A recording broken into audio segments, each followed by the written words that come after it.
అందరికీ హాయ్ అండి. Welcome back to that Telugu kitchen. ఈరోజు మనం చాలా ఈజీగా సింపుల్గా ఎప్పటినుంచో మనకి పరిచయం ఉన్న రవ్వ లడ్డూల్ని ఎలా ప్రిపేర్ చేసుకోవాలో చూద్దామండి. ఇలా పట్టుకోగానే తునిగిపోయే రవ్వ లడ్డూని చాలా ఈజీ ప్రాసెస్లో చూద్దాము. ముందు ఒక గిన్నె తీసుకొని అందులో 2 కప్పుల రవ్వ పోసుకోవాలండి. తర్వాత 1 కప్పు పచ్చి కొబ్బరి తురుము తీసుకోవాలండి.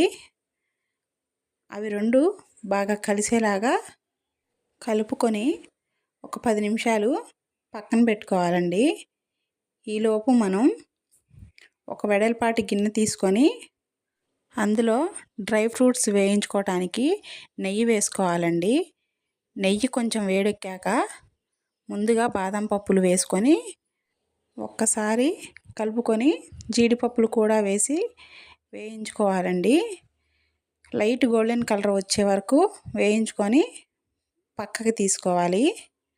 తర్వాత అదే ప్యాన్లో ఇంకొంచెం నెయ్యి వేసుకొని మనం కలిపి పెట్టుకున్న రవ్వను కూడా పోసుకొని బాగా కలుపుతూ వేయించుకోవాలండి. మంటని లో ఫ్లేమ్లో పెట్టి వేయించుకోవాలండి. నాకైతే 30 నిమిషాల వరకు పట్టింది రవ్వ వేగటానికి.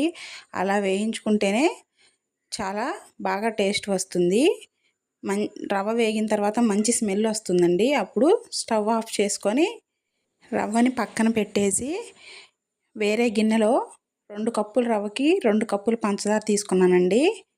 తీసుకొని కొంచెం వాటర్ పోసుకొని ఓ తీగ పాకం వచ్చే వరకు పాకం రానివ్వాలండి.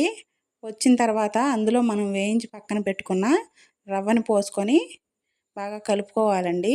అందులోనే మనం వేయించుకున్న జీడిపప్పు బాదం పప్పు కూడా వేసి కొంచెం యాలకుల పొడిని కూడా వేసుకొని ఒకసారి బాగా కలిపి ఒక 10 నిమిషాలు పక్కన పెట్టుకోవాలండి.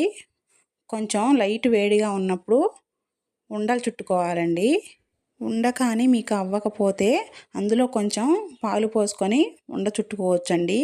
కాగబెట్టి చల్లార్చిన పాలు పోసుకొని ఉండ చుట్టుకోవాలి. చూశారు కదా, వీడియోలో చూపిస్తున్న విధంగా చాలా టేస్టీగా స్మూత్గా రవ్వ లడ్డు రెడీ అయినట్టే. నా ఛానల్ని సబ్స్క్రైబ్ చేసుకోండి.